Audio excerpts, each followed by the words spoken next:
Welcome, everybody, to another episode of BACKCHAT. Joined today by some special guests. Got Balla alongside me, birthday Balla, 30 years old, the best IGL in the 30-plus bracket, Steel's Furious. And also joined by is this the third time now? 3 straight Game Changer champions, meL and Alexis from C9 White, doing it with ease. Is it boring at this point, honestly? Is it still fun to win every time? Oh man. Don't ask that. No comment. No comment. Oh, okay. Please.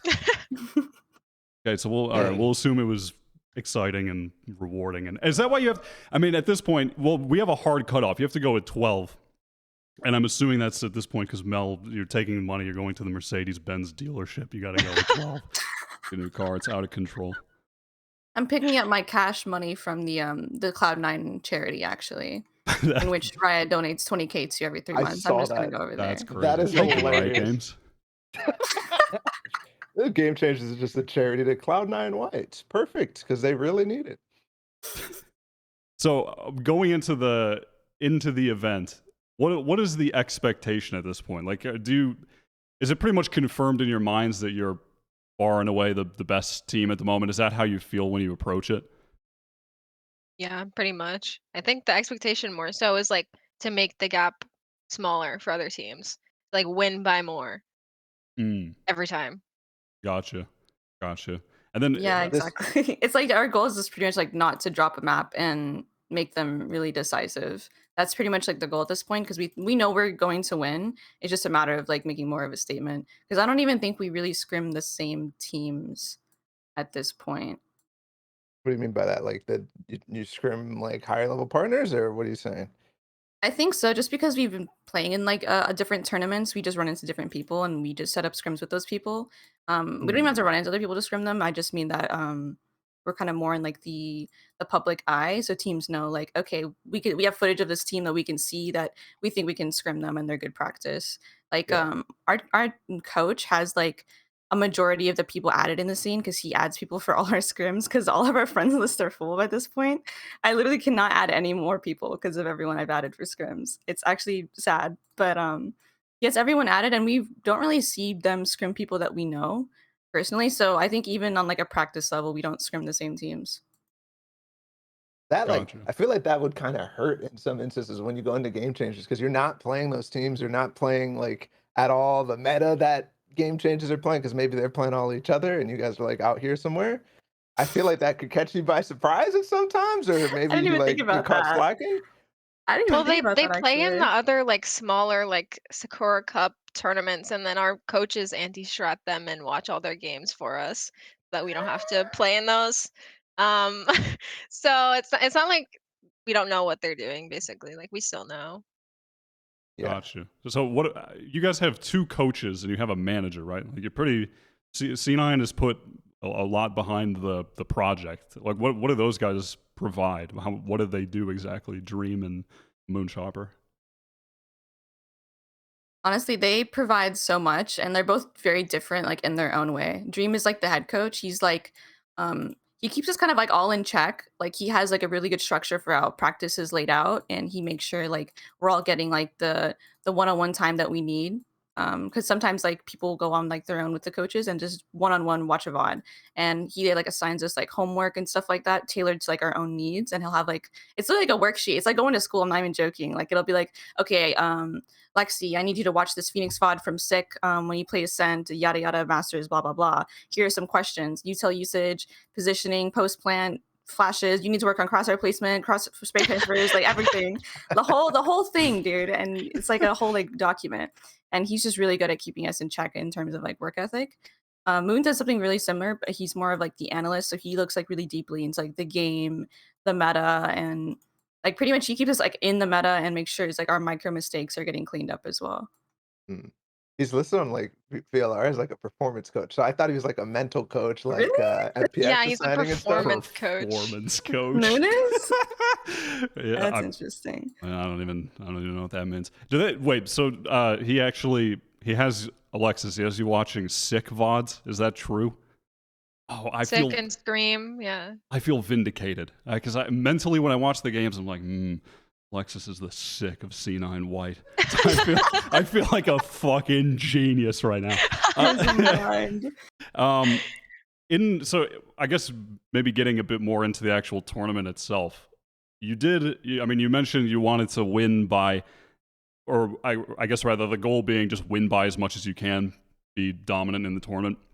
And you did drop one map in the qualifier that nobody saw on Split to Shopify Rebellion, which just caused an uproar. The Valorant news media was a frenzy with this story. They ate it up. I mean, rushed they to really it ate it up. quickly. I mean, it was I don't know, it was like front page Reddit. We talked about it, and we put it as a segment on the show. There was nothing to talk about with it. We didn't even see the game.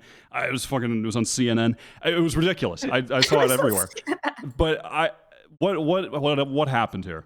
Just give us the background information. Honestly, we mentioned this in our press conference as well, but we're a team that really like strives on having warm-up scrims. Like we really thrive on having that warm-up scrim to really warm up our communication or like our team play. I think that's like really fundamental to our success. And if I told you which days we had a warm-up scrim and the days we don't have one, it is very clear which ones it is. The day where we 2-0'd them like wasn't close, warm-up scrim. The day we dropped a map, that was a day we had without. So it just when we dropped that map, we won the other two in like pretty dominant fashion. I think it was 13-4, 13-5. But after that, we kind of like we're like, okay, we need to review how we look at our warm-up routine and like adjust what we need to, because we can't just be going in here dropping maps. And I think it was more of us kind of like defeating ourselves more than anything, honestly. Yeah, we absolutely beat ourselves. We needed to at least like play a ranked game together or something, because that's what we did the other days when we didn't have a warm-up scrim. And well, it's like not the same amount of practice because like it's kind of hard to run strats in ranked when we're not even like locking the same agents we normally play. We're just running around. It's still like enough for us to be warm and like calm to each other and kind of get in the zone a little bit. But yeah, the day that we played them, we did not warm up properly at all. And we For definitely sure. beat ourselves for sure. I did notice as well, one of the differences between that Split game and the one that you played in the finals against CLG was that Kat wasn't playing Astra anymore. She went to Omen in the final. Was that like a conscious change from that game as well? Did you not feel that the Astra was working as intended? I don't Mel, why did we do that? I don't even specifically remember the reason. I just know that Kat wanted to play Omen. That's all I remember. I think there was two reasons. So the first reason, I have to give some context. So honestly, at the moment, Riot kind of put us in like a really precarious position where we are playing Gamechangers, right? Which is a tournament that happens 4 days before the open quals, by the way. A tournament that is also on the old patch, and then literally 4 days before the tournament starts, the new patch just dropped. So we had to make a decision on whether do we want to even, because our scrim partners are all scrimming on the new patch because they're all playing in Berlin. We're not scrimming Game Changer teams. So we're scrimming on old patch with old comps against new comps on a patch that completely changes the game in terms of compositions. So I think we're trying on Split to play Omen because that's actually what we want to do on our new comp going forward. I think we're going to make another change, but we just wanted to make that shift a little easier because we had to like decide, do we want to run old comp in our new scrims? And they were obviously not going well because it's like there's just so many different changes. And like especially with Astra, where like on maps where Astra's super dominant on Haven, it's like it just felt like, dude, we're just going into this comp like just old meta. We just feel old meta as hell, honestly. But I think that's just like a change we wanted to make before the open quals to make it easier for us to transition. Have you been practicing that already then? The Omen on Split already? Yeah, we've been practicing the Omen on Split. Yeah, I don't even know what to call that. Is that saving strats, or is that like this is like showing strats? But no, also... yeah. Dude, it's such an awkward position to be in. Honestly, it's not very fun, really. Yeah, that is. Was that the entire tournament? Were you dealing with like having to make these types of decisions, or was that really just the finals that you ended up making that change? We thought that we were actually going to play Split versus Shopify the second time we played them, so we had it ready for when we were going to play them again. But they ended up letting our best map through the veto, and then also playing Yoru on that map instead of picking Split. So, yeah, I mean, we would have shown it the day before, but yeah, gotcha. At We were this very point, confused. well, I was going to ask also, just in the final, after you won the split, did you pretty much just feel like it was over at that point? Because it seemed like the one map that could have been trouble. For me, yeah, because like Split's our worst map and it's CLG's best map. So we were Mm. like, well, if we win this, it kind of says a lot, right? And we were really confident going into Ascent as well because they don't even play that map. So we kind of knew it would be over at that point. Yeah, agreed. Like it's just a matter of like we also had like we had watched like the VODs the night before. Another thing we changed our prep is like we would just sit as a team, majority of us, and I would just sit there and watch the games from like the other teams and not even like anti-strat, just like notice like the huge tendencies like in how they take mid. Like I'm just gonna say like an example would be we knew that they didn't flash to take mid, they would just stun. And I was like, they have a breach and they have 3 flashes. They use all of them for the mid B exec. They don't use a single piece of util to take mid. Like Jazzy, eco for op early, you'll get like 3 picks. And then she started ecoing for op and she got like what 2 kills in mid, like the satchel play and like the boom bot. I don't know how she dodged that boom bot, by the way. That's the BS. But like it's just picking up on like the smaller tendencies as well as something that we did before the game. Yeah. Well, that makes me a little bit more curious because to me, like the last 2 grand finals, obviously they've both been against CLG Red, but they've not been as dominant as you would expect if you watch the rest of the tournament. And to me, I'm like, is there something here in grand finals? Is it just a matchup thing against CLG Red or what? Because even last Game Changers, it was a close tight battle. I mean, this one on Icebox, you kind of started to stomp them a little bit when Jazzy started fragging, but it's always close in these ones where it's not where you want, you know? You're always saying I want to dominate and whatnot, but when it comes to the grand finals, what happens?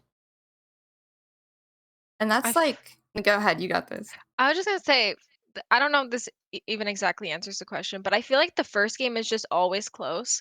Like the first game we play in any BO3 in this tournament is just always the closest one. And Mhm. then as we play, regardless if it's like a BO3 or a BO5, like as we play, the less close it gets. Like the first map is usually just like our warm-up map. Like I think it's us beating ourselves again. Like we just are very nervous and panicky a lot of the time the first map, and then as we continue, it gets significantly less close. Yeah, I guess that makes sense. I guess that makes a lot of sense. Um, do you guys feel like you were way better this time around compared to last Game Changer final? I think our way up was better this time around. We got to play TSM and then we cleaned up our mistakes after that. And I was just really happy with our performance against Shopify because they were the team that was like Yeah. they brought us to our limits the first time around. They were unsigned. And I think now they have like a better iteration of their roster. They have more practice. Obviously, being signed has so many more benefits. And I was just really happy in how we played against them.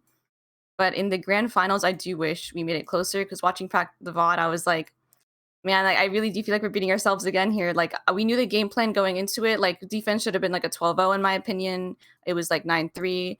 And then attack, like, we knew exactly what they were doing. It was just like a matter of like executing the game plan because we had one in mind. We had a very solid game plan in mind. We knew exactly what to do. It was just a matter of executing it. And I think it was also a matter of nerves, like Lexi said. But I'm kind of glad that we are facing like such nerves this early before the quals because it really does help us prep for the quals for when we're going to be playing like potential tier 1 teams on our side of the bracket and going to be broadcasted, and that's when it really matters to us.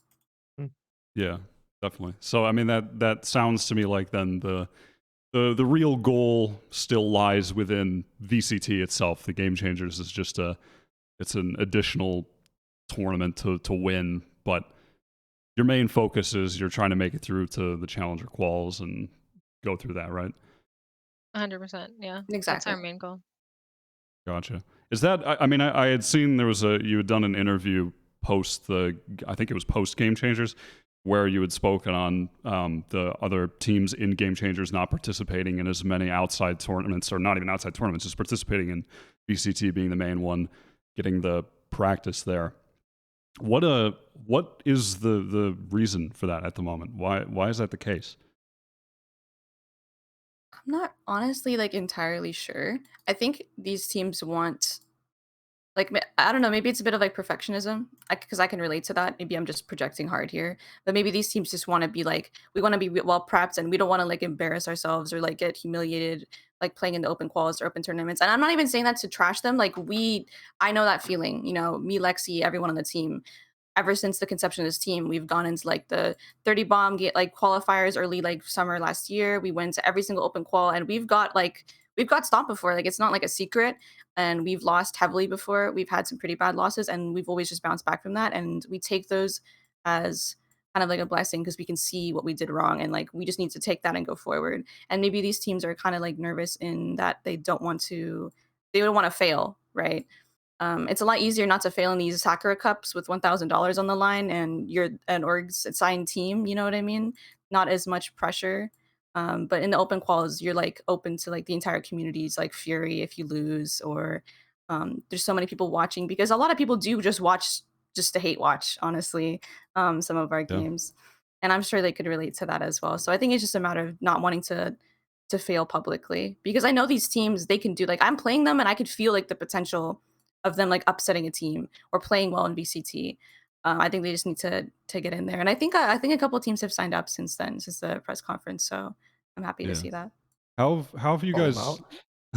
how have you guys learned to deal with the what seems to be just an immense community pressure on your shoulders, and kind of in both directions? I mean, you have some of the most dedicated fans of any team in the scene that really want to see you guys succeed.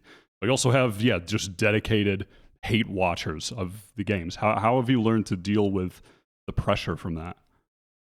Our manager kind of put it in like nice words, is that like being the best team is like a lose-lose because people will hate on you for winning and then people will also hate on you for losing.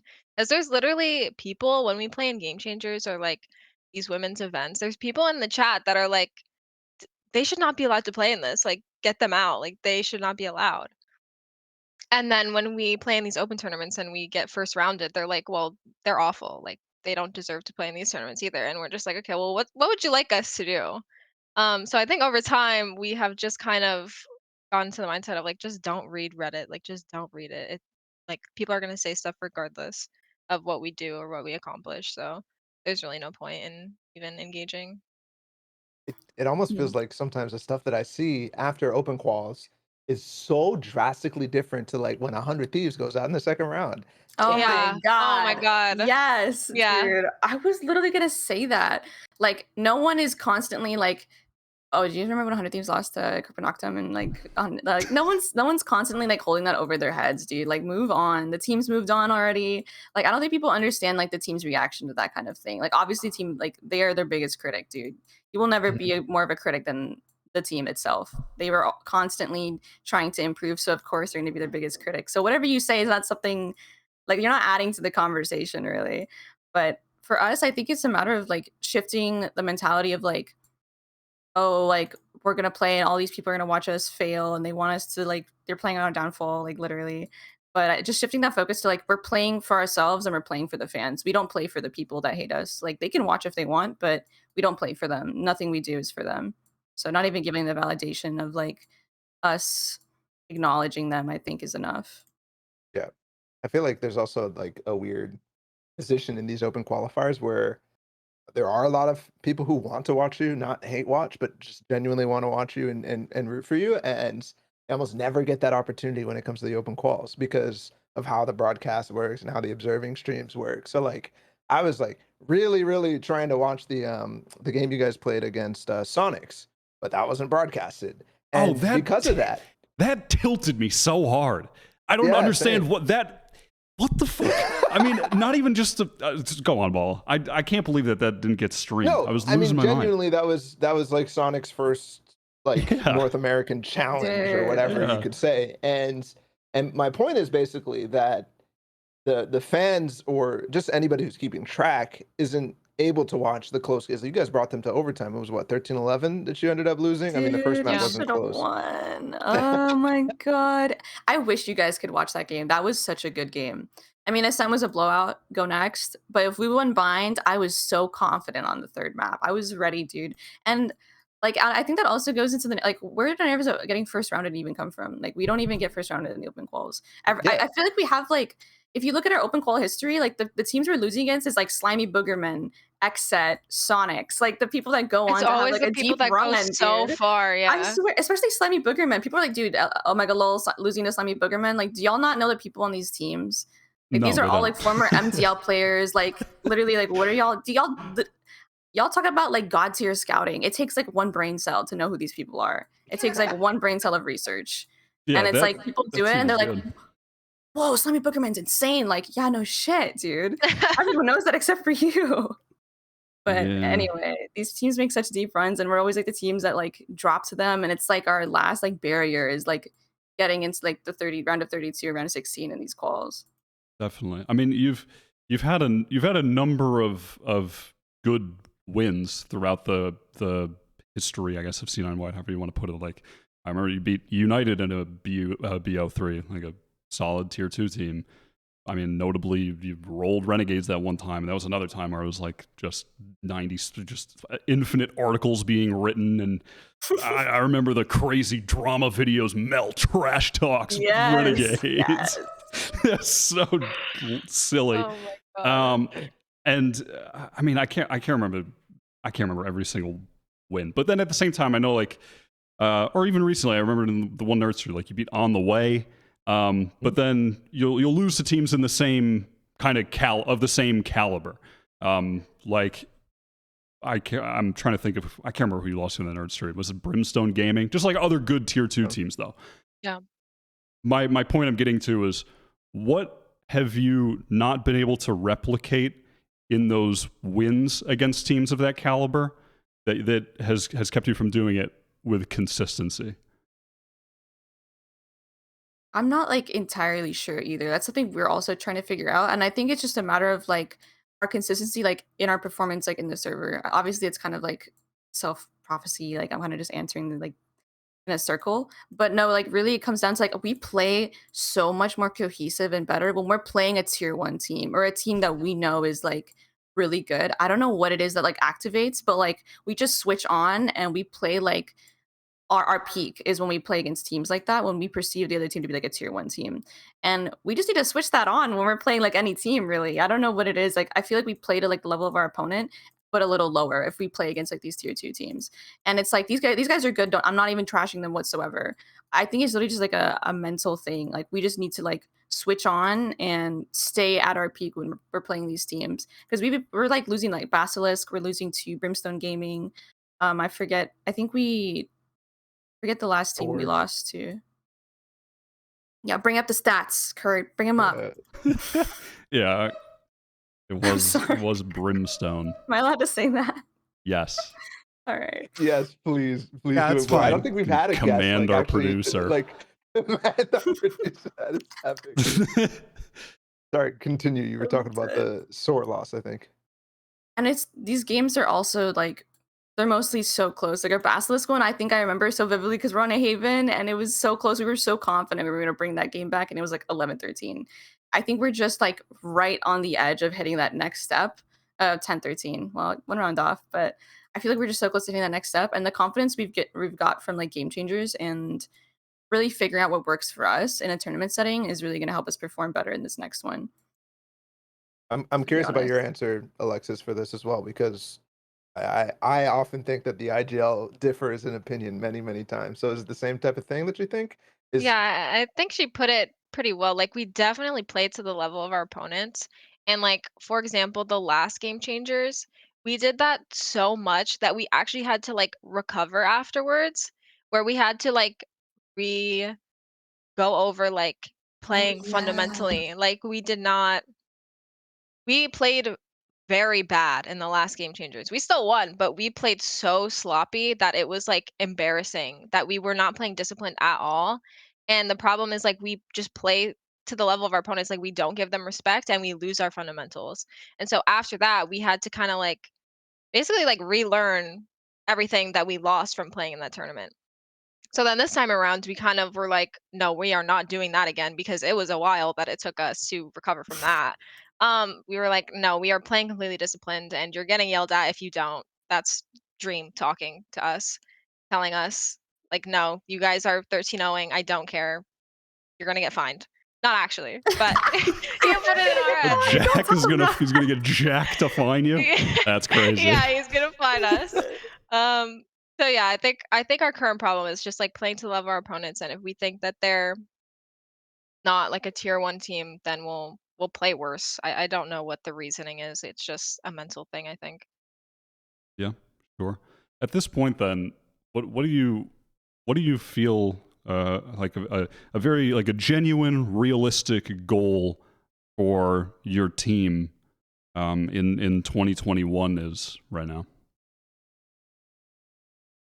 So in the Berlin Open quals, I think our biggest goal is honestly literally just play to our best, of course. Like we want to play our best, like fundamentally. We don't want to win a game and feel like we were not playing our best fundamentally. If we win a game and we didn't play our best fundamentally, it's a loss because like Lexi said, like when we come back from these Game Changers tournaments, and this is no shade to the teams playing, we just aren't punished a lot for our mistakes that a lot of other teams will capitalize on. And that's most of the game at the tier 2, tier 1 level is just like which team is making less mistakes and which team is forcing you to make mistakes and capitalizing on that. And we just don't really get punished as much as we should. I'm watching the games back. I'm like, oh my God, we should have lost that round. But it's like we didn't get punished for it, so it's fine. But and going forward, I really want to hit like top 32, top 16. Obviously, qualifying for the closed for open quals would be a really, really big thing for us because then we're able to actually consistently show like in at least 2 BO3s how we play at the tier 1 level. That's obviously like a number 1 goal for us. Looking past Berlin, because obviously that's going to be extremely hard to qualify for. I would really want to like make finals of one of these open circuit tournaments. That's like something I really want to do. I really want to play against Roy. I won't even cap. I know he's farming these. I don't know why. They're just letting him. They're letting the man get away with murder. But I really want to play him, make him move his PC to the other room, and just get in the finals of these open qualifiers, or sorry, these open tournaments as well. Yeah, they have them like every week. You guys are playing in them, right? And you're making it to playoffs at the We're very making least. top 16, and then we lose to Basilisk. Yeah, Really, every every time. time. It's like it's a curse at this point. We're just getting top 16, losing to Basilisk 10-13. I don't know. Well, Very there's a lot of. I'm not saying that it's a bad way either. Yeah, There are a lot of That is a bad way. teams who are getting there and losing to Basilisk like FaZe and other teams. So it's all it's all good. yeah, all true. good. True. Yeah, they did almost beat FaZe. So if you I don't know, the transitive property somewhere in the classic, they almost beat them. So you're as good as FaZe, I think. So I think you're better than FaZe Clan. I think that's how that Let's works. go. I think that's how. I think that adds up, maybe. One of the other things that we did. Math again.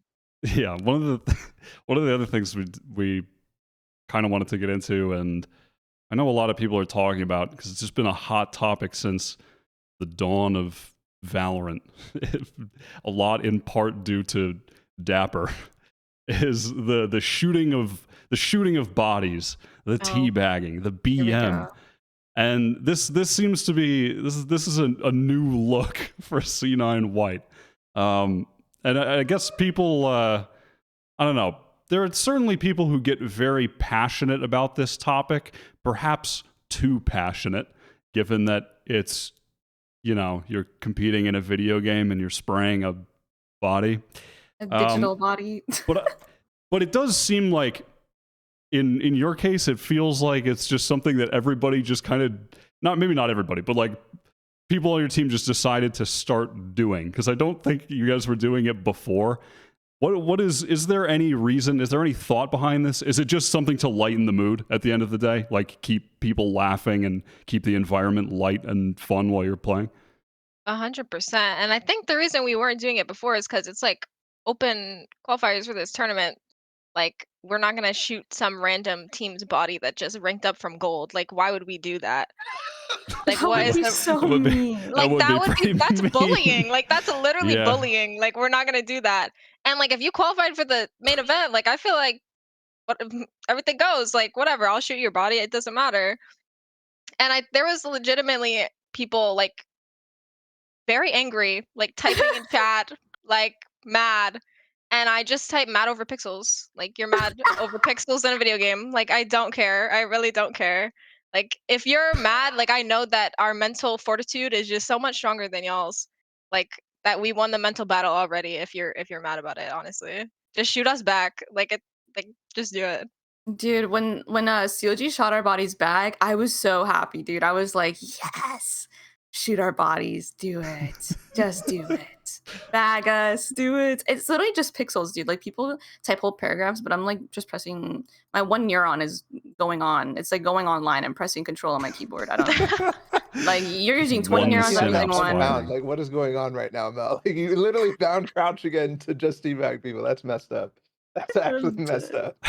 And it's literally just for fun. It's not even, we don't even hate anybody on the teams. Like, we're friends with people on the other team. It's not even anything personal. It's just something that's fun to do. And like, we've never complained about getting bagged, dude. We're getting bagged by like tier 1 teams, bruh. Like in tournaments or like in scrims, it's like, it's not a big deal. It's really just not the deal that people are making it out to be. Is it still banned in Europe or in tournaments? I think I read somewhere that like teabagging's banned or was banned in Europe, and the players were like, no megalol, and just kept doing it. I don't know what the end result of that was. I Do you did not remember? follow up on the was teabagging banned in Europe story. I just did not. We're keeping a I didn't close follow eye up on that story.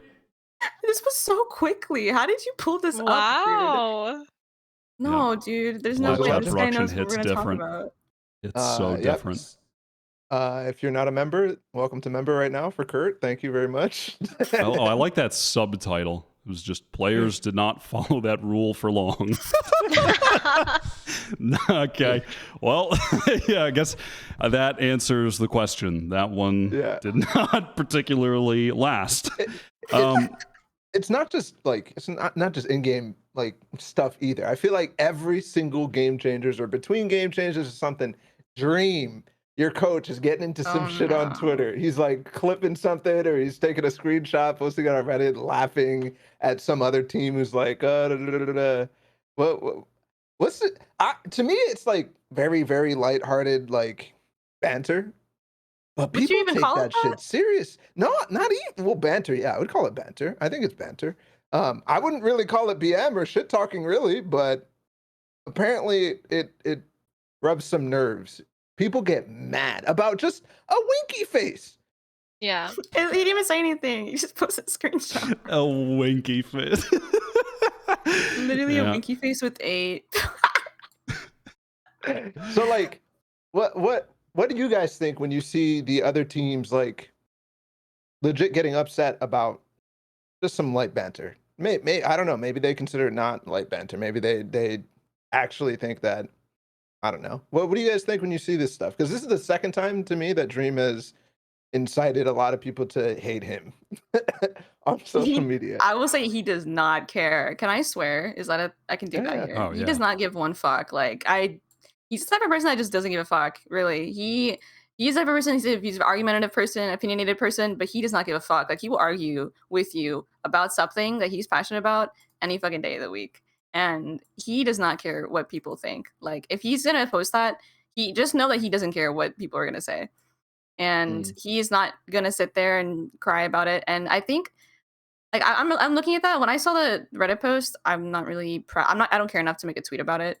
I don't really care at all. I have no opinions on that really, other than the fact that I think it's very clear what the implication is, which is obviously Cloud9 is an inferior team without Katie, and Cloud9 sucks without Katie, and that whole narrative. I think it was pretty easy to get that implication, but the way that it was worded in such a way that that person that made the post could have easily been like, let me just, I never actually said that. Let me have it out without, because I didn't actually say it. I just implied it. So it's like, oh, whatever. I don't care. I don't care if you meant it. I don't care if this is what you really meant or if you didn't mean it. I really just don't care. It's just a matter of the baseline narrative that exists. And I think that's obviously something that we just wanted to prove going into this tournament. Was a big motivating factor, was that we are a good team without Katie. And we know that. Other people don't know that. And that's just something we wanted to prove. I said it last episode, just because I don't follow as closely as I would like to, but I know a lot of people don't either. And I saw you guys lose the map. I'm like, maybe this is the weakest they look because of the change. But you guys look better. You beat both teams that you played in the past Game Changers with slightly better margins. So I guess what I wanted to ask was, do you think that there's space for like banter like Dream is trying to not necessarily trying to do, or he's just responding, he's not really thinking about it, but is there room in the scene for actually having some sort of like rivalries and stuff going on and banter? I hope so. Like, it seems like everybody's getting upset about it, but I really like hope that other teams will do that to us. Like, and I think the thing about Dream too is like he's like the team dad. Like, if we're upset about something or like he's like he sees somebody like being mean to us, like he just immediately is like typing on his keyboard, like, I got this, guys. Like, don't worry, I'll figure it out. He's like It's immediately so on Twitter. true. Yeah, So he's just like true. he's the first one to defend us every single time. He's the first one. And I think that's why it always gravitates towards Dream for some reason after these game changer events. Um, but like, I don't know, like we're doing it too. Like if you guys saw our tweets after game changers, like they were all pretty bantery. Um, yeah, I hope there's more room for it. I hope people just start doing it to us. Yeah, Oh my god, this this is is my so tweet. good. I love this tweet. Yeah, that was pretty funny. Yeah. I was gonna say, like, if there isn't room, then make some, because we're the reigning champions and we're gonna say what we want to say. So make us shut up. I don't know, Let's like, go. literally shut us up or talk back. It's just one or the other, or else we're just gonna sit here and from the top and just talk our shit. Do you Exactly. feel like with that, there's just too much of a, I don't know, there are people who perhaps have this expectation, or people just put too much pressure on you guys. You have to be perfect. C9 White, be perfect. Do you ever feel that way? Like, Yeah. Even when we beat Renegades, which is like I like we beat them by a lot. Like we could say that that was perfect, right? People were like, "Oh, well, Renegades sucks." Like tearing down our accomplishment, just saying Renegades is in their worst form. That's the only reason you beat them. That like people always expect us to kind of be perfect all the time, and we just don't care. And that's why There's people no dislike winning. us. Like There's there's just no no winning, winning. dude. We win and it's like, oh, the other team sucks anyway. We win, oh, the other team sucks. Like, or like we lose and it's like the other team is literally so good, like get shut on. Like what? There's just no like winning or in No, it's not between. even that the other team is so good, it's that we're so bad. Like they don't give anything to us. They really don't. yeah. I I guess the way that why you're trying to lead was like in terms of your acting, and not necessarily in terms of the playing, but because of all the Yeah, pressure, people are like, both. well, they should be saints. Like they shouldn't do anything crazy. They shouldn't like Yeah, post. definitely. They shouldn't post on social media. Like, what are you guys doing posting on We Well, social don't media? How care. We dare don't you? care. it's just Good, not even that good, deep. good. Yeah. I Can I can't believe that. interject here? I have can't. a question regarding that. What Go do you off, think Kurt. needs to change for people to have a better mindset regarding female Valorant in your team? Ooh, that's a good Yeah, question. that was deep. Because I like think about I don't it. know. I don't know if it's just gaming in general, but things obviously need to change. Just I don't know. It's not just a bunch of dorks on the internet. It's way too many people. You see it everywhere. It's kind of like I don't know like what the answer would be because we're kind of like the first of our kind. Like the first sort of female team to like go this far and kind of do this stuff. So if I had the answer, I'd be tweeting it, preaching it. Like please start doing this. Like I really don't know what's going to change people's minds. I really don't. Like we've tried to like prove ourselves and beat a lot of really good male teams and it's still not enough apparently. So I don't know. I think that's a matter of like publicity too. Because I know like people drag the CS:GO female scene, but CLG Red has historically has played in like open qualifiers and they're playing in advanced. So when people are like, oh, female teams just they've never played in like open qualifiers or big tournaments since their inception, it's like, dude, what are you even talking about? CLG Red's been doing it forever. Yep. I don't know its history. CLG Red, I'm not a stan. I don't really follow it that well. I just know the baseline. Like my literally baseline knowledge is that they play in advance. So like, what are you guys even talking about? But I think it's just a matter of shutting them up by winning. We just need to like we need to stop failing 10-13. We need to stop going out round of 16. We literally just need to force our way in. We need to win and get into the top four and get recognized like any other team, honestly. And Mhm. that's just on us.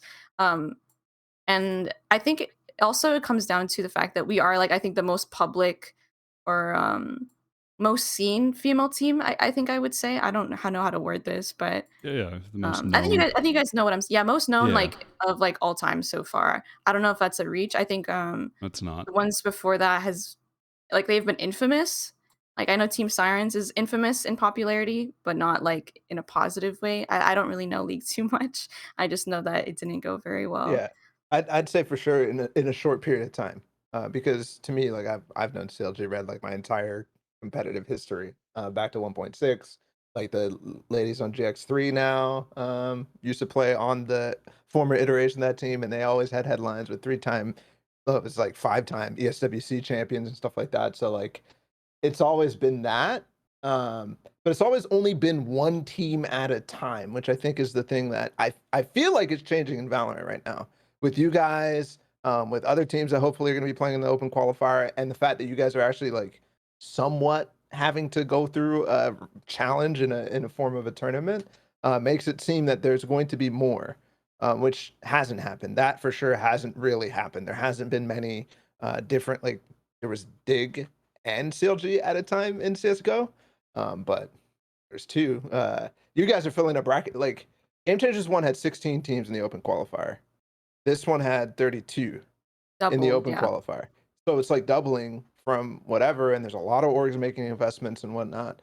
But until we, in my mind, until we see you guys go deep in an open qualifier, somebody else go deep in an open qualifier, that's not really, without that, it's not necessarily inspiring others to really go deep into trying to push it. Because right now Exactly. the entire VCT, it's like all the different stages. There's open teams, there's intermediate teams, there's main teams. Like if you look back to the CSGO framework, they're all there. So until we see that, I don't think we're going to inspire more yet. Maybe. Exactly. Like I completely agree. And like to answer like the question, it's like it's really just I think the mindset towards female teams is like so much more drastically positive in Valorant than before. I think we do talk a lot about, you know, like toxicity and so on, but I think it's way better than CS or League or anything I've ever seen, just towards like the top like female players.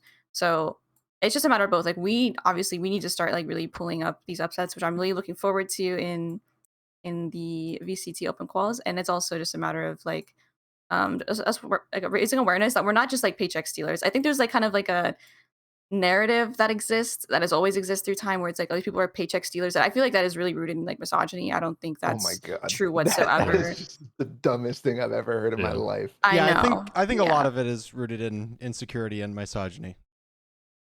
Pretty obvious just reading a lot of the stuff, but yeah, I was just hoping. My question is kind of unfortunate because it's not something. I don't think it's on you.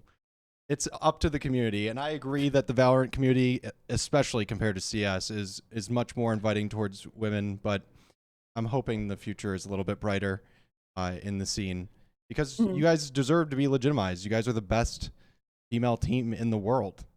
That's pretty cool. And can I also like add that we are not like, I'm not trying to like protect us against criticism. We should be criticized just as any other team should. Like we should be criticized for not making it this far or not performing this. We're not like, oh, you can't criticize us because like we're women or anything like that. Please like do criticize us like any other team. We need to prove ourselves like any other team, right? We need to prove ourselves that we can make it this far to gain the respect of like the community and our opponents and our peers. So I'm not even like really adverse to that. Like I think it's fine if people want to say that we aren't doing well because we have to prove it like anyone else, right? So For sure. I don't really mind it. I think one direction also to take that conversation, I think, relates to your decision to sign with C9, and maybe you can speak on that a little bit because I remember I'd read a article, I think it was from Juked, where they interviewed you, Alexis, and you had spoken on deciding to sign with C9 over other organizations. And I believe the way you put it was something along the lines of C9 were not going to just make us a secondary or token team. They were going to push us as a legitimate, it's another Valorant team. They have C9 Blue and C9 White. So maybe a way to take that conversation then is what has Cloud9 done, or what can other organizations do then to better support? I think there is sort of like a trap with orgs because I've sort of been victim of that in CS where I was on a female team and the goal of the org was for us to be the best female team. It was not to compete in open tournaments. It was not to do any of that. So I think maybe it's happening in Valorant. I don't know for sure. To where like the orgs are just like, well, you need to win game changers. Like that's your goal. Like do that instead of just play the game in any capacity and be the best at the tier 1 level and like co-ed. Like just be the best team. Um, I think the narrative should like change a little bit there. I don't know 100% sure, but I mean, I was a victim of that in CS, so I can only assume that it's happening to at least some of the teams. Um, yeah, they just need more like org support to be like playing in all of these other events. Like I don't know why you wouldn't want your team to do that, even if you want them to be just Yeah. the best female team. Like that's going to make them better as well. So Mhm. And it's Yeah. also like I completely forgot about that era. I forgot like we were approached by nearly every tier 1 org you can think of. I literally all of them. And I think with C9, when I built like Magical before we got signed, like day 1 making this team, I went into this game thinking like I'm not trying to be like the best female team. I just want to compete at like the highest level. And if that's like obviously a co-ed, like at the male level, then that's what I want to be. I just want to be the best team. I don't care about a best female team. I think that will come with results if we want to win against like the best teams there is. Like if we want to win against the best teams there is, then by default we will be the best female team because we will be the only team that's at that level. For sure. And to me, like my vision most aligned with Cloud9 when they approached us. They really like saw like my vision or our vision for the team, which was not be the best female team, and that's our one outstanding goal. And then when we hit that, like, woo, let's fucking go. No, like we obviously wanted to take it further to the next level. We want to like make history. That's always been our driven, like our motivation, our factor. Like it's always been that. And with them, I think they really saw that and we really resonated with each other in that vision. And I that's think something I really in felt like we would be supported by them in doing. I think in all our meetings, like I don't remember them ever referring to us as like the female team. Like I don't remember that ever happening. I just remember them saying like, no, you're just another team. Like we're not going to treat you any differently that we treat the male team. We're not like And I it don't remember shows them ever like saying that. we have 2 coaches, like, a lot of teams even can't say that, and they are really hardworking and dedicated, and we have, like, so much staff. We have a sports psychologist. We have, like, meetings all this week with, like, I don't know, what are they called? Fitness Body? We're doing, like, an hour of, like, fitness or something Fit related. gamer. Fit Gamer, dude. Fit Yeah, Ga- dude, like, we're doing, like, insane stuff, and they have Yeah. always supported us, like, intensely. Okay, Fit Gamer sounded a little cringe, alright? Don't That's laugh, crazy. Balla. I see That's you. I crazy. see you, Doing buddy. doing push-ups before scrims and shit. No, really though, like No, some actually. yoga, like I'm on not- camera no, and everything. Oh my Yeah, god. here it is. There it is. Oh Fit man. gamer. Hell, I mean that's cool though. Yo, did you It's see funny Kurt just because it's download the like app? I just don't I see you, No Kurt. You start getting swole in the back. that's It's just crazy. even the I don't even know what to I don't Dude, know if this is it. I don't know what this is. Who is she? I got Benji Fishy's head ass skin right here, dude. Oh my swole. god. I'm done. That's all right. Shout! Wow, free plug for Fit Gamer. They didn't pay for that at all. They did not pay for that shit. That's crazy. So okay, moving forward, then you guys are obviously you're playing the qualifiers coming up. You mentioned that in 4 days now. You're playing in the open quals. What do you feel you have to do to make it this time, or what are you actively trying to change from the previous qualifier to this one? Like Lexi said earlier, just literally it's all in like our fundamentals. I feel like I'm like a broken record, but like I said, last Gamechangers, we just weren't punished and we were just like unaware of a lot of things. And then going in, we were getting majorly punished for those things and just like really like keeping ourselves in check and constantly like playing disciplines. Like we have been like super critical of ourselves with the finals and looking at that, like really we can see obviously like all our mistakes on display, even if it's like doesn't like lose us the rounds, but looking at that footage back and then going into scrims like really practice oriented is what we can do at the moment. What were you gonna say, Balla? Sorry.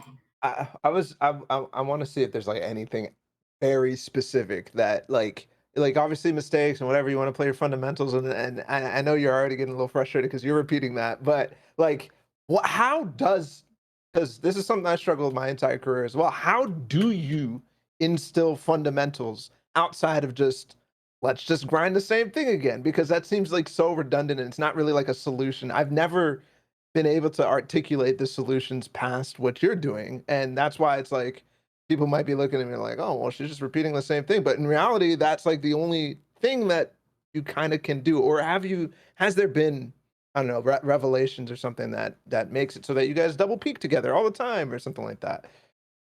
I think it's for us it's a matter of holding people accountable. Like like speaking up when you see something like going wrong, like obviously like, criticism, like some teams will struggle with criticism. I think all teams at some point will struggle with like criticism, and that's just something they get past eventually. Mhm. As like that's just one of the things that make you a great player is how you handle criticism and feedback. For us, it's like everyone needs to be okay with giving each other feedback and receiving feedback in any way. Like even if a tone's like a little off, like knowing that it's from a good place. Yeah. And that's just holding others accountable. That's like having a goal sheet. We're held accountable by having like kind of like a scrim journal. It's Mhm. something like what are 3 things you can do better, 3 things you did well, 3 things that the whole team can do better, 3 things the whole team could do but like did well. Stuff Yeah. like that. Like literally writing it down. I literally have a scrim journal like on Evernote outside of like just practice, and I have it on my second monitor, and I'm constantly keeping in check of like, okay, I really need to focus on like one big thing today, and that's my comms. Or tomorrow it's like, okay, I need to focus on like calming, like action comms. Or like the day after I need to really focus on calling X and Y. Or like I'll literally have like a list of things I need to call and practice in the scrim. Like we really need to practice this in a scrim, and the coaches are constantly on us, like keeping us like, all right, remember guys, we're doing this and this, and like when we mess up, they're gonna call it out immediately and like get the bad habit, like just stomp it out. I think that's like Yeah. the direct solution, like our approach we use when we talk about like fundamentals. Sorry, my cat is really struggling to get on my chair. Oh, I don't help know if you saw her, she just bumped into my elbow. She's like, oh, what the heck? And she did it again. Um, I I also want to know, like, past improving or whatnot, what you guys fundamentally see yourself, your team as. Like, what teams do you think you're modeling after, or what teams do you look at, or from which regions and whatnot? Is that something you think of at all, or is it mostly like let's just create our own stuff? I think for the most part, we don't really follow a specific team or style. Cause like, for example, in NA, like we have Sentinels to look at for like the best team, but that's not our play style. Like we don't play like double duelists with Reyna. Like we just don't. We don't play well. We've tried that. It doesn't work out for us. That's just not our play style. So we kind of just will pick and choose strats from different teams that we like, and kind of we'll take strats and we'll mold it to our play style. And I think maybe the downfall of some teams is like you pick strats and you try and play them perfectly exactly like how you saw it, and it fails Mhm. because that's not how you guys play. But I think for the most part we don't really follow any specific teams and we don't really try and model any specific teams. It's more so like trying to find what works for our play style and creating our own stuff. hmm I think the structure and like the system I'm trying to set as like an IGL, I draw like a lot of inspiration from like Fnatic and V1, 100 Thieves, and like Sentinels. Like I'm watching VODs pretty often, and all of us studied like pretty much all of Masters together. We pretty much watched most of those games together, and we took notes. And when I like the system I'm trying to emulate is like it's a mosaic of those teams. Like I really like different aspects of Fnatic's play. I really like different aspects of V1's play. Like our Ascent is heavily inspired from version 1. A lot of their setups and their set plays and their util and their protocols, their mid rounding, a lot of it it really does come from like how they play. I think they play a really fundamentally sound Ascent, and I really like how they play Ascent. I like how their spread of agents work. I like their util protos. Like so I'll literally just get inspired from that. I'll take some of that, and then I'll make Mhm. some of like my own and integrate that in the team, and the coaches will do that as well. The coaches they have way more time to watch more VODs than me, and they're constantly bringing in like new stuff that we can do and work on. So I think they probably take the same inspo from like the similar teams. But yeah, I don't think it's just one set team. It's definitely like a mosaic and a combination for sure. Definitely. Did you take your Ascent pistol strat from 100 Thieves? Yes. We I am absolutely a did. genius. 1000%. I Of course. knew it. 100%. I knew it. It's a clean strat. I won't lie. I mean, we It is scrim a good them. strat. It is a good strat. Though, well, They run that if on people want to us. see it, they'll have to go and watch themselves. I won't. I won't give it away if you guys want to run that again. um, I guess one other gameplay thing I did want to ask actually is Jazzy going to do more opping with the op being less expensive? Is that in the cards? We're gonna force her if she doesn't. Okay, So, good, because she's so good with the op. I would definitely like to see her doing more opping going forward. Yeah, no, we're definitely making some comp changes, and obviously with like the new meta, Yeah. I think Jett's, you have to play Jett, and she definitely will be she'll be opping a lot more. It's also like dependent. Like some days she's like, all right, I'll op, and then in a couple runs later she's like, no, I'm feeling my rifling today. I really feel my rifling today, and so she'll just drop the op. But it's like day to day dependent, honestly. Gotcha. That makes sense. That it does. Yeah. Well, I guess, did you have anything else that you wanted to touch on, Balla, in regards to the VCT coming up? Yeah, I mean the big thing is the patch. You guys only have 3 days to practice and whatnot. You guys were playing on the prior patch, correct? The Gamechangers were like literally not even Yeah, economy changes, exactly. nothing. Yeah. So Very obviously fun. there's gonna be comp changes, but I feel like already right off the bat it's like demotivating. Like it's already like, oh shit, like, oh man, how are we gonna play this? This is gonna be rough.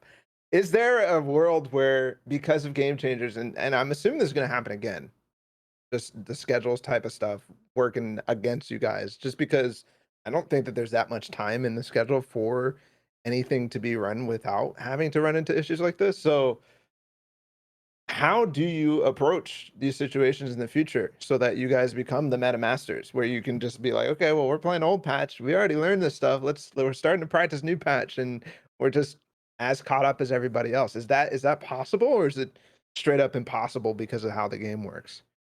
I don't know that it's impossible, but I think it's more so like the coaches are gonna have to work overtime because we're gonna be playing in this tournament. We have to give our full focus to whatever tournament we're playing in at the moment. And so they kind of need to catch up on the meta for us in the time that we lost. And which is what they're doing now. Like I don't think there's any other solution besides that. Um, what's gonna be really difficult is having to change comps and change agents and get used to our new agents in 3 days. I think that's going to be the most difficult part. I don't think the economy changes are going to be that hard to get used to. It'll take a couple days, but I think more so like playing on entirely different roles if we have to is going to be like the most difficult struggle for us because there's really no way around like some scheduling error. Like there's nothing we can do about that besides work our asses off in the 3 days that we have pretty much. And like we're not even gonna use that as an excuse. We still really want to go into this like headstrong. Like we're not gonna be like, oh no, like the scheduling was so bad. Like, oh no, wah, patch timing. Like no, like we Yeah. do not care. We You just got want the to go twit in. longer ready. Wanna, You already got it. You already got it ready to post. got the twit longer, just ready to go. No, but it's really like you said, the coaches, they're like up until like 4 a.m. Like they're ready. Like tomorrow's gonna be a big scrim day for us. Today's our day off because we've just been playing in a tournament for like 4 days straight. But tomorrow they're like booked and ready. They're internationally booked. Let's say that. They're up and so late at night figuring out what's gonna work for us. I'm just a little like disappointed because at the end of the day, it's like you'll run a comp, right? Like last week, even last week's meta on the new comp or the new patch is going to be different than this week's meta on the new patch because you'll run a comp, right? Or you'll run like a play style or whatever, and like you'll see like the little gaps in there, like the gaps in like the defense or the gaps and like what you can and can't do, like what the protos usually are for like this comp, and then you start like tweaking it. And I'm scared that we're going to be a week behind. Like we're going to have an idea and we're going to apply it, and then we're instantly going to get shut down by people that are already a week ahead, that are already like, oh, we ran through that issue day 1 of practice and we've already like ironed it out, and we're going to be like in that situation. That's what's really going to be frustrating to deal with, that you can't really do anything with that other than like work through it and have time, and time is just not what we have. Well, So you'll be playing against the teams who are at that stage, so you just like learn from them, and then it's just yeah, like we have to everything just steal it slowly from them. catches up. We're just going to be writing it down in our notes and scripts like, oh, yo, they were doing this, they were doing this, they were doing this. Everything doesn't survive matches anyways. Like as soon as it hits match, it's just like completely different because people take the extra risks that they won't necessarily always do during scrims because they're trying to practice this one setup. It's like, well, if I try Exactly. to take this opportunity, then I'm breaking the setup we're practicing, right? hmm Yeah. Is there anything that, or rather, what should Riot or the TOs for Gamechangers then? What needs to be done differently then to get it more in line with the VCT and like just the tournament circuit schedule, or is there anything that can be done in that regard? I don't know why they couldn't have scheduled it literally just 2 weeks earlier. Like, not the patch, the like VCT Gamechangers. Like, there was like a whole gap between Iceland Just and the make next Riot schedule tournament. the patch around you guys. I don't Yeah. like. I don't understand. Why could they not have just made Gamechangers a couple weeks earlier? Obviously, it's like Omega Lol just scheduled earlier. Like, I have no idea what's going on at like Riot Yeah. headquarters or what they're like, what the issues are, if the tournament was even ready, or if they got the sponsors or whatever. But I think it's really important to keep the competitors in mind. And obviously, it's like pros will never stop talking about themselves and be like, well, the complain. I normally don't even complain that often, but this is something that's like, bro, come on. Like, I feel like we're really just getting We're fucked giving you over. a platform to complain publicly. Feel free. Wow. Feel free to just Bless. go off with all your grievances. Okay, are you guys looking forward to the introduction of KO into competitive? He's interesting to say the least. I've been playing like ranked a lot. I've been watching like a lot of ranked, Uh-huh. and I don't think he looks too good on Breeze or Icebox just because of how open those maps are. I think I saw a post on Reddit that says his win rate's super low, but like obviously the agent's gonna win rate's gonna be super low when he's just got introduced. People don't have lineups for him, but I feel like he has like insane potential to just shut things down because I'll like people will like get the skill ceiling for that character. They'll know exactly when to like time their suppress or their ulti right when the other team is about to pop theirs because people are getting way better at that. Like when the first couple days came out, I found myself I was still popping like pretty like well-timed ults and no one was countering it, but these KOs are like doing it like before I even had the thought, dude. I'm like, dude, I wasn't even thinking of popping my ulti yet and you've already canceled me out. So when people get better at those timings, I think it'll be a lot better. And when people figure out his pop flash, I feel like people are saying his flash is dog meat, but am I tripping? Like I feel like I'm getting full flashed right out of a smoke. Like this person's Yeah. top flashing. I can't even like react to it. I don't want people are saying his flash is absolute garbage. But I feel like he can play like a duelist too, just based on how his flash mechanics work. But I haven't played him too much, so I can't really speak on it. Gotcha. Alexis, you're gonna Any bring KO over KO? grievances you want to air? This is your time to publicly get mad at Riot for introducing broken agents if you want. I think he's pretty good. I haven't played him personally yet. I've tested him out in a server, but I haven't played him yet. Playing against him is definitely annoying. I agree with meL on Breeze. He's kind of weak, and Icebox is kind of weak, but on the maps like Bind Ascent, I think he'll be a lot better. And I think overall this patch is like Valorant too. Like I feel like I'm playing a different game. Like every agent feels completely different. Um, yeah, it's definitely gonna change the meta like drastically. Valorant 2 coming out before Overwatch 2. Wow. That's crazy. Sideshow in shambles. That's wild. That's absolutely nuts. That's why I didn't show up today. he's furious. And then okay. What else do people what are the other like just standard Valorant complaints? I feel like they fixed a lot of them in the patch, didn't they? Trying to think, Yeah. what are the other Honestly. grievances to air with the game right now? But they fixed a lot of shit. I mean, I actually, here's something I feel like I asked everybody because I swear the conversation just dies so quick because Riot updates the game so often. How do you guys feel about the status of the maps right now? I enjoy this conversation. I would lead it off by saying I hate Bind. How do you feel? I was gonna say like I feel like there's something that needs to change on the maps. I feel like they've been kind of getting stale. Buying stuff, I don't know. It just needs something to change. Something. I feel like they were at one point they were like updating the maps pretty consistently, and then they just stopped doing that. But I don't think they should. Like there's still things I think that could be better. It's something like I don't know what needs to change about binds. I don't know if you can give me a couple ideas. It just feels really awkward, and I think there's a reason why everyone hates it. Like the fact there's 4 lanes obviously is just off the bat something that's annoying to deal with. But other than that, it's like I really don't know what else they could change. Like, could they add more cover on B? Like, I have no idea. It just feels hella awkward to play. Yeah, I'm not sure exactly specific things they could change. The thing about Bind for me, which is like it kind of doesn't matter, my performance on Bind, like my game performance just feels so much worse. Like I don't know why. Like my Compared to any computer's other map. fine. Yeah, like more than any other map, Bind just feels so bad. Like I feel like I'm getting 100 less FPS when I'm not even. Like it just feels so like gross. I don't know. I don't know if that's something they can change, but it just feels so bad on Bind. Yeah, I'm not a fan of the TPs. I'm not a fan of the map. Just feels a bit too straightforward to me whenever I play it. I don't enjoy the lack of a mid. I think just puts the map in a fairly boring place. At least, what is this? What is happening to that seeker? It always happens. Dude, Sky is so broken. Like, not in a good way. Like an actual like fix this agent. Bright needs to fix her broken. Oh my god. Yeah. No, you know that one tweet? Do you remember that one tweet from Hayes where he was talking about how the game? This is like week. I think this is even before Iceland, where he was like, this game is just util. Like I'm not even shooting my gun. Like the first 50 seconds of a round is util. I guarantee you they played a scrim on bind. I guarantee you that was on bind. That's like where it's just most prevalent. It's literally just 4 lanes, and the defense has like a bajillion pieces of util to stop you before you can even do anything. And it's not even like you think about like a map like Breeze or like Overpass or something like that. The lanes are massive. Like they're big. They take a long time before you're able to actually get to the top of the lane and hit the site. For bind, it's like, okay, we're at the bottom of the short. We're here. We're here. It's Hello. right there. Yeah, and then Hookah's like just literally like, we're just just like literally gravity wells and nades every time. It's the same thing. It definitely feels like everybody's fighting the same way for bathroom control, and I don't know. Bind has definitely struggled a lot, but I think one of the things is that you mentioned like how they just stopped making changes.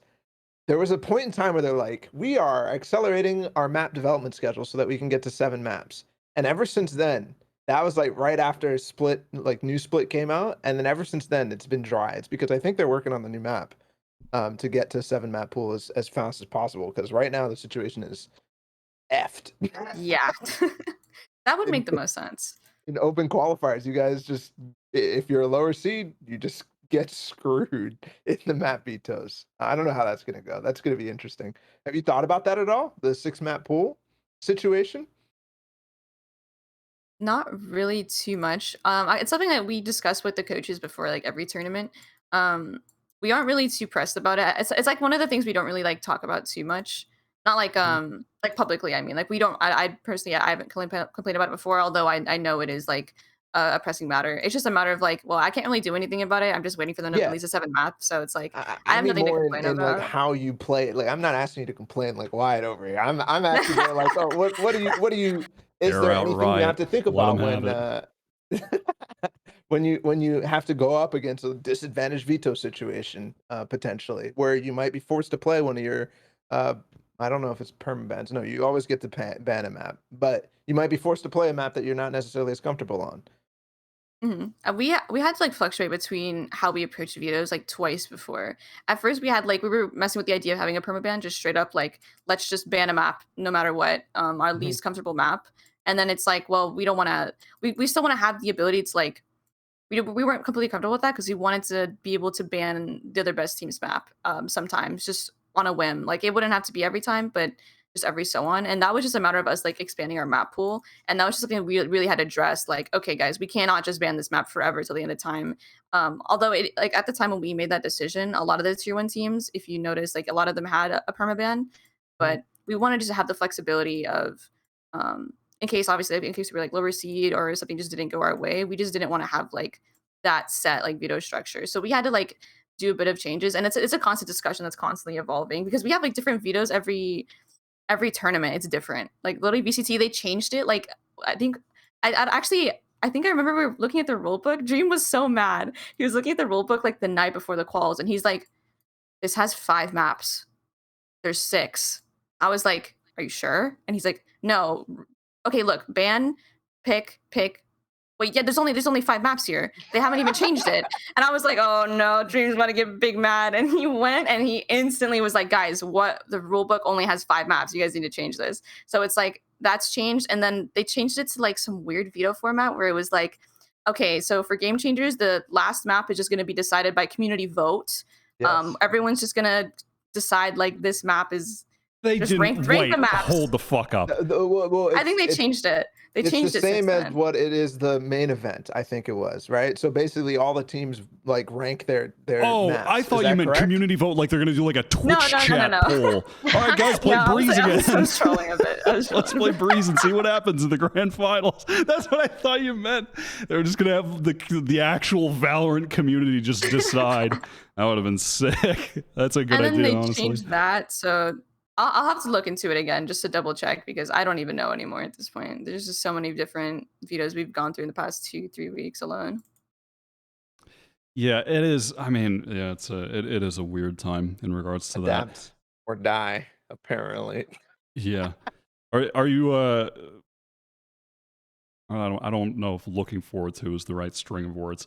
I guess just what are your thoughts on Breeze then at the moment? Is that a map you're interested in playing, or is that going to be on the ban list? We've I had think it we're gonna from a play band, but I think we are gonna play it. Yeah, go ahead, Lexi. You got this because you're gonna be our. Well, I'm not gonna leak, but you have an exciting role on that map. Platchat exclusive leak coming up. That'll just be my like second duelist map. I'm gonna get to play duelist on that map, hopefully. So, I'm looking forward to it. That should be fun for me. I don't know about you guys playing KO By and shit, duelist, you but mean KO, so it's all no, good. no, not even KO. I'm playing Reina. The Okay, leaks, all right. the Very leaks. rare. Interlock arena main lurking through mid. No, yeah, that's gonna be me. Yeah, I think we're planning on playing it, or at least trying to play it in the new meta and see how KO feels and everything. So hopefully we'll be Breeze Gods. Who knows? We'll figure it out. As an IGL, I really like the map. It's really fun. I think splits are definitely the name of the game on that map. In ranked, I don't know if you guys have experienced in ranked, but people just run it down A. The most don't get it. brainless people. Viper don't Wall, get it. It's Viper really Wall a comes simple in, map. run into A. Run That into A. is- Oh, there's a molly. Like, yeah, no shit. Yeah, we should just split against a team that has mollies. They can only molly one of the chokes. Like, I can't. I'm Oh, they're molled so offing much. us. Oh, they could see over the wall. Oh, wait, what? Dude, I don't know if you guys have noticed this, but I feel like when a new map is introduced, I guess the last thing this happened was Icebox. So people are like, Sova is so bad on this map. Sova is not going to be good on this map. And then people said the same thing for Breeze, and then Sova's picked again. People Do are you not. remember? Are people really saying that on Breeze? They did. No, They did at the beginning. I swear they were like, They the did. drone doesn't even see anything. Like the maps, it's too big. The alright. darts don't see anything. I'm like, are Yeah. y'all just? I knew, and I'm a Sky stan. Let me get that straight. My boyfriend is Mr. Sky, Mr. Sky Lakes. But like, how do you not like? When I think Viper, I instantly think Sova's great. It's gonna be great on that map because the Viper wall is gonna come up. The Sova's gonna dart. They're just gonna kill everybody just because of how big the wall is and how much space it covers. Like, there's no way you're gonna not be able to get shot. You know what I mean? Then the drone's always gonna be great because of just how much it sees and how much HP it has.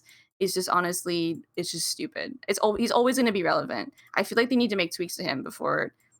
I don't know. I'm not gonna get too controversial. I personally think Sova needs some like No. timing tweaks or some sort of like something needs to Please be happen to his controversial. recon.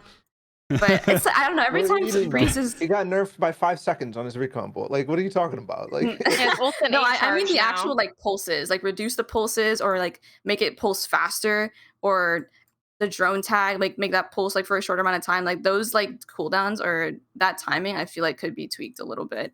Otherwise, he's just always going to be like a busted agent because people always say he's not going to be good, and then we see it that he's good. Yeah, it does feel like Sova is just destined to be played on every map forever. I mean, I guess except for Split. But yeah, it doesn't seem like they I don't know. It maybe perhaps like he's overpowered, but in a less I guess maybe in a less obvious way, at least in like ranked, if they're looking at it from that aspect. It's a lot it's less obvious that he's busted because of the drone and the recon than when Ray's had 2 grenades and you know Jesus what I mean? Like, Christ. Oh my it's just God. it's way less obvious than that. So people you don't really see people complaining about Sova, even though he's I'll just complain it's till just a the day I 100% die, pick. but- Let's go, Balla. Someone's got to fucking 100% pick rate agent. Like Jesus. It is noon. I know you have to go, Alexis. Yeah. So Wyatt, I don't know what you want to continue here, but that's the cutoff. So I don't want to keep her. Yeah, Thank no, of you. course, Alexis, you're free to go. Platchat All right. allows your leave. Thank you for joining us. Much Thank you appreciated. for having me. Yeah, of course. Take Bye, it easy. guys. Bye. Thank you. Later. Alexi. What are we live? And we're back. Yeah, Oh, okay. I paused it so we could fix the overlays, so we're good. Perfect. The overlay is fixed. What were we talking? Okay, yeah. Sova's broken. Now you didn't want to say anything controversial, and I respect that. But also, we need to get our views up. We need more clicks. So what? What was going to be your controversial Sova statement? Or is there anything, any further? Just go on. I'm still talking. I asked you a question. All right, Wyatt, shut the fuck up. Oh, good.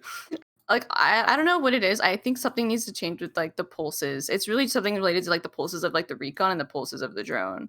I don't know if they need to make that timing a little smaller. It just feels so like it feels equivalent to a molly sometimes, where a perfectly timed Sova dart when you're like executing into a site like binds, for example. We call it like a wall hack setup whenever teams run like Cypher Sova on B, just because they just rely on the dart to like dart and they just get kills through smoke. And it's like all the teams, obviously, when the dart comes in, they'll like bait it out by going in and out, like making noises, and then they'll just run back into octagon as the dart's going. But it's like I feel like the dart lasts so long that alone is buying like so much time for rotates, especially on a map like binds, where it's like the dart alone, like the fear of the dart, because it's like they will go above, behind you, to the left, to the right, like diagonal 180 degrees, and it's like, dude, there's no way you're shooting that. I'm sorry, there's just no way you're shooting that. And if you're shooting that and a team knows you're shooting it, they just kill you with your back turned. It's just And stupid. the And next they're time usually you good shoot for another one. one that bounces like 15 times. Yes, really good Sovas will do that. They'll literally just bounce it. And it's like they just fuck with you every time. I don't know. It Mhm. seems just I don't know, something about the pulse timing just seems busted. But I I think it's like the maps. Like you talk about the maps, Wyatt. I genuinely think it's a map thing too. Like obviously Breeze and Icebox people are like, well, Sova sucks on these maps, and then they play him anyways. But a big thing is that he's not as disruptive on those maps where you literally can. Well, even then, the one thing I hate the most is the fact that you run a default, you get control of places, and that's supposed to be like, okay, we're starving information. And if they have Sova, they literally just don't have to re-info peek, they don't have to do anything. The timer just comes back up and they're like, okay, well, I'm just gonna drone a recon, and then they know what's going on again. You have to do the same thing back over again. It's like I have to re-exec on a specific spot or yeah. take the map control back and then try to go through your re-exec. I don't know. That's the thing that bothers me the most, and especially on attack too. It's the same type of thing, right? You're trying to force and figure out what the setups are, and just shoot one Sova dart, and I'm like hiding in a cubby, and it's like, okay, well, I guess I can't hide here now. Smoke, get out. Like it's so frustrating. Yeah. I like this lower third that Kurt put up. It's the kind of clickbait that I like to see. This is what'll get the people going. And now I'm going to ask it. Is Sova the best agent? Really reaching here now, huh? We're looking for those clicks hard. It's a good lower. Listen, it's a good look. The highest pick rate. You can't debate those statistics, can you? You really can't. Get Roy over here. Let me wake him up. Over there. Sorry, there's a green screen blocking us. I think he's trying to like rest, but he's doing this interview. He would have a lot to say about this. I think Sky with the new patch is absolutely fucking busted. I would rate her better, but the fact that Sova is still picked on every map and everyone's just more comfortable with Sova, I feel like I can't even debate it. I just can't. Like I can't lie to the numbers. The numbers can't lie. Very true. We don't have the numbers for the new patch. That's true. I mean, what is his drone? 400 credits now? 8 Mhm. point ults. Mhm. I wonder if teams are just gonna sub him out for KO at this point. EU will. EU will. Well, I don't know about KO, but EU's gonna sub Sova out for sure because they for some reason are no Sova simps. Yeah. They Oh, love yeah. That Sky. is true, isn't it? That is I mean- that is nuts. And hey, then help, did it? They didn't win Iceland, did they? So, well, you hate to see that. I mean, listen, more undebatable facts in regards to Sova being the best agent. Simply undebatable. Well, I think I'm all out of questions for today, Balla. I think all my burning questions have been answered. The discussions have been had. You're nodding in agreement. Yep. Okay. I'm good. Thumbs up. All questions gone. I still have questions, but I know meL is, she's keeping a little things close to her chest. So we'll see what happens after qualifiers, and maybe next time they win Gamechangers, we bring them back on, and we'll get some real juice. If we play in them next the time. real juice. All right. Well, that's it for what wait, we don't count BACKCHAT episodes, do we? No, we don't. That's just the end of this BACKCHAT episode. It's just the end of it. It doesn't have a number. You can follow us on Twitter, subscribe on YouTube, become a member. We'll have exclusive something sometime, right? Kurt? Yeah, we'll be actually making a post today about Oh, really? something for the next BACKCHAT Valorant episode. So exclusive member bonuses. And we'll be back on Wednesday. Me and Balla and the rest of the crew for the regular Plat Chat episode. So make sure to tune in then on Wednesday. Like, subscribe, turn on notifications, gang. Make sure to comment first. And that's it. We'll see you guys later. Thank you for coming on, meL. Much appreciated. And best of luck in the VCT. Good night, everybody. Thank you for having me.